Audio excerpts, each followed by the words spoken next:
number of lives lost to COVID-19 in UK hospitals has risen by 331. The tragic figure includes 301 deaths in England, 4 in Scotland, 15 in Wales and 11 in North. Victims in England were aged between 32 and 102, with 8 having no known underlying health condition. A week ago there were 454 fatalities, and a fortnight ago the figure was 622. The highest increase on a Sunday was 710 on April 12 last year, when the UK was going through its first peak of the Sunday. Totals tend to be lower due to a lag in reporting weekend deaths. A month ago, on January 14, there were 1,018 deaths confirmed in hospitals. The Midlands had the highest number of fatalities, NHS England figures show.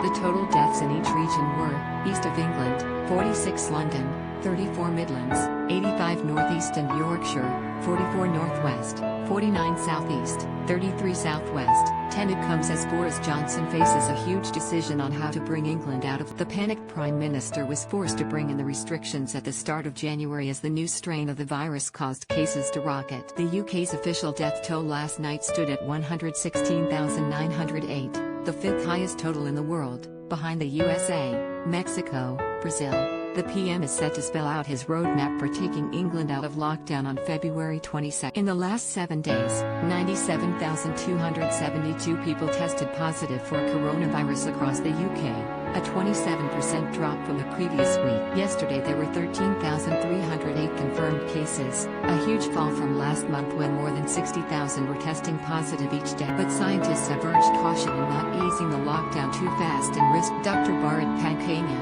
senior clinical lecturer at the University of Exeter Medical School, said, "What the executives of pubs etc. need to know is that failure to get it right equals back to square one. And back to square one equals much more pain economically, much more hardship. It is better to get it right than to prematurely bow to pressure and open up when you are not ready." During a visit to a vaccine manufacturing plant in Teesside yesterday, Mr. Johnson said, "I'm optimistic, I won't hide it from you. I'm optimistic, but we have to be cautious. It is expected that the number of people to have received a first jab will pass 15 million today, and the government says it is on course to have offered everyone in the 4 most vulnerable groups a dose by February 15. Matt Hancock yesterday said he hopes COVID can be a treatable disease like flu by the end of the year. The health secretary said he is optimistic that the virus, which has claimed 116,287 lives in the UK since the start of the pandemic, can be another illness that we have to live with. Mr. Hancock said that effective treatments and vaccines we can get on with everything. New treatments will be crucial in turning COVID from a pandemic that affects all of our lives into another illness that we have to live with. Like he said, that's where we need to get COVID to over the months.